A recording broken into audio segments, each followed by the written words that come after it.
Halo, Assalamualaikum. Coba deh dari masing-masing kita jawab pertanyaan ini. Kalau bisa jawabnya spontan dan cepet. Jadi pertanyaannya, kira-kira 3 hal yang menggambarkan diri kita itu apa? Kalau nggak gini deh, apa sih yang kita suka? Apa yang kita nggak suka? Coba jawab. Terus, apa sih yang bikin kita marah besar? Dan apa hal yang masih bisa kita toleransi? Coba, bisa nggak jawabnya? Kalau bisa, keren. Berarti kalian udah kenal siapa diri kalian. Dan kalau belum, bingung, masih kayak apa ya kira-kira? Tandanya apa? Tandanya kita belum benar-benar mengenali siapa diri kita sendiri.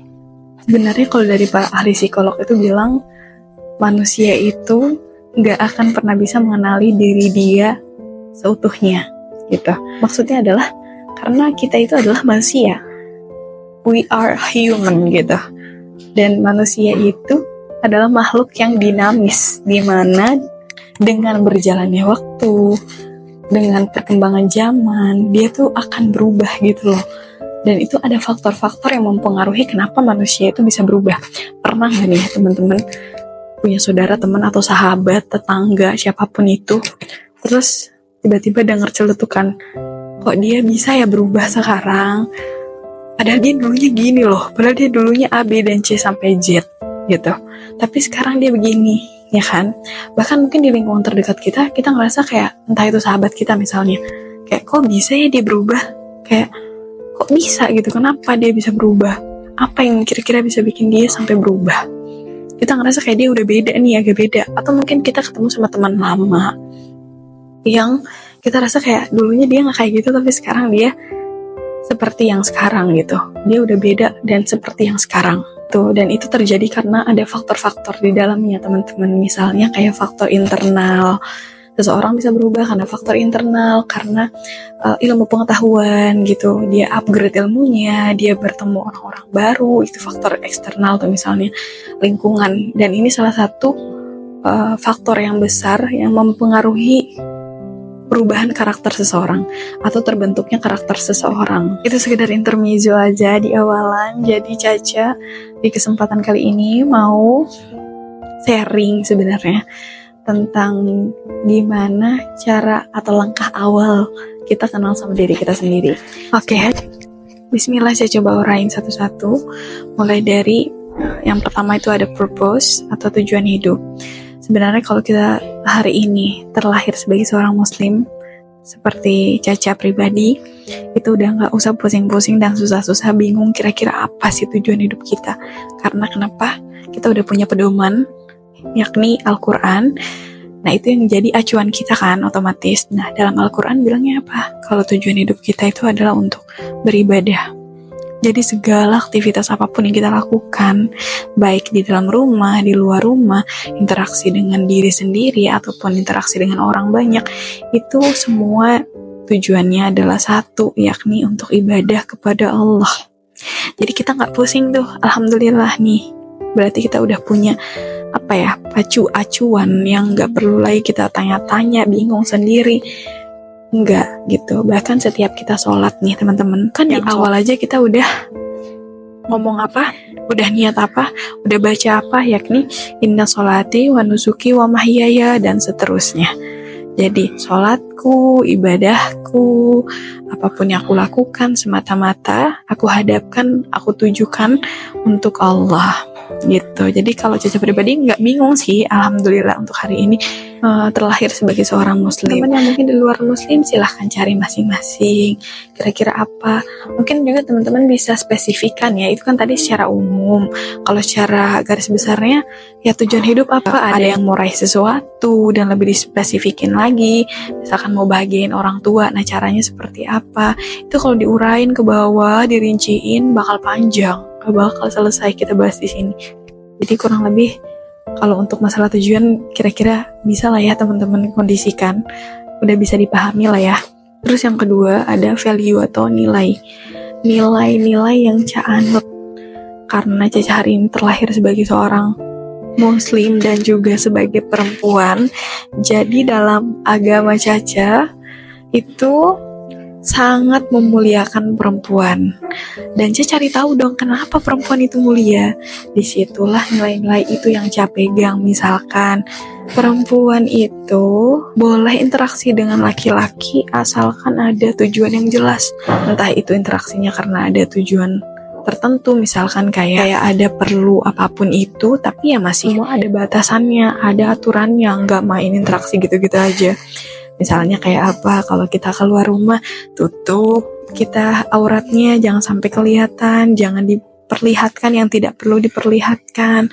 Itu kan nilai-nilai yang bisa kita pegang, yang bisa kita jadikan acuan. Alhamdulillah hari ini Caca pegang nilai-nilai kurang lebihnya seperti itu. Atau misalkan nilai-nilai di masyarakat, harus bisa masak, misalkan kayak gitu. Perempuan tuh identiknya dengan rapi, dengan indah, dengan cantik. Nah, itu nilai-nilai kayak gitu loh misalnya, yang gampangnya bisa dipahami itu seperti itu. Terus yang ketiga ada yang namanya principle atau prinsip hidup. Jadi ini tuh kayak nilai-nilai yang kita pegang tapi nggak bisa diganggu gugat gitu kalau bisa. Dan ini yang bisa bikin kita itu kuat dengan pendirian kita, nggak terbawa arus, nggak terbawa zaman, tapi kita bisa mengendalikan atau mampu menguasai diri kita sendiri gitu teman-teman. Misalnya kayak gini, ke diri kita pribadi. Caca sebagai seorang muslim punya tanggung jawab yakni sholat 5 waktu yang wajib. Jadi ketika waktu sholat ya Caca sholat gitu. Kalau Caca udah tahu prinsip Caca seperti itu, walaupun dengan teman-teman yang kayak gimana atau lagi di mana, mau kumpulnya sama siapa, kalau waktu sholat ya Caca sholat gitu loh, nggak perlu kayak takut dibilang apa, biasanya takut dibilang alim dan lain sebagainya. Itu karena kita punya apa, prinsip gitu lah teman-teman. Begitupun dalam lingkungan pertemanan, kita nggak akan berteman sama orang-orang toksik. Karena apa? Kita tahu itu untuk kebaikan diri kita pribadi. Itu salah satu prinsip juga teman-teman. Jadi nggak berteman sama siapapun gitu.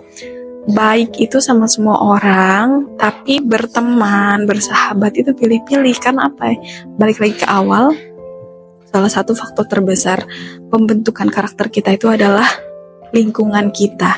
Jadi lingkungan kita tuh berpengaruh itu sama diri kita. Gitu. Terus lagi, misalnya kenapa seseorang itu hidupnya kelihatan tertata, tahu arahnya kemana, nggak kayak orang kesini kita ngikut kesini, nggak kayak gitu, karena dia punya prinsip, yaitu sama diri dia tahu, oh aku kegiatannya dari bangun tidur sampai tidur lagi, dia tahu harus ngapain.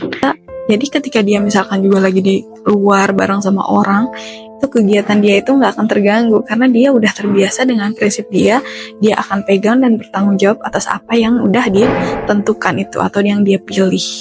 Sebenarnya langkah atau step-step untuk mengenali diri sendiri itu tidak sesederhana yang apa yang udah Caca sharingkan sih teman-teman, tapi kurang lebihnya kayak gitu. Yang Caca rasain atau yang Caca lakukan itu langkah awal, step-step awalnya ya 3 tadi yang udah Caca jabarin, yaitu yang pertama purpose atau tujuan hidup, yang kedua value atau nilai-nilai diri, yang ketiga itu adalah principle, yang dimana itu adalah nilai-nilai atau tanggung jawab prinsip yang dipegang.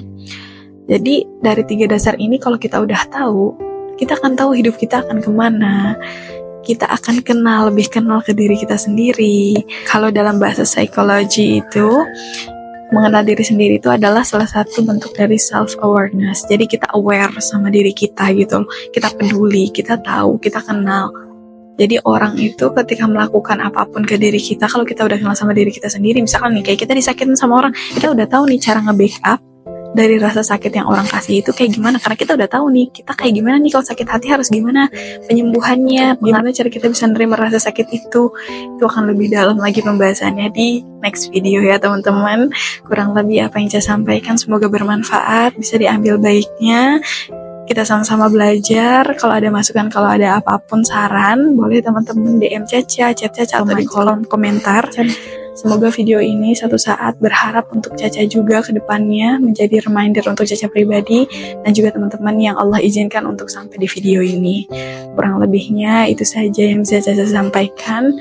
Insya Allah kita bertemu lagi di lain-lain video, di next video, di lain kesempatan dalam keadaan lebih baik lagi. Barakallahu fikum. Bye.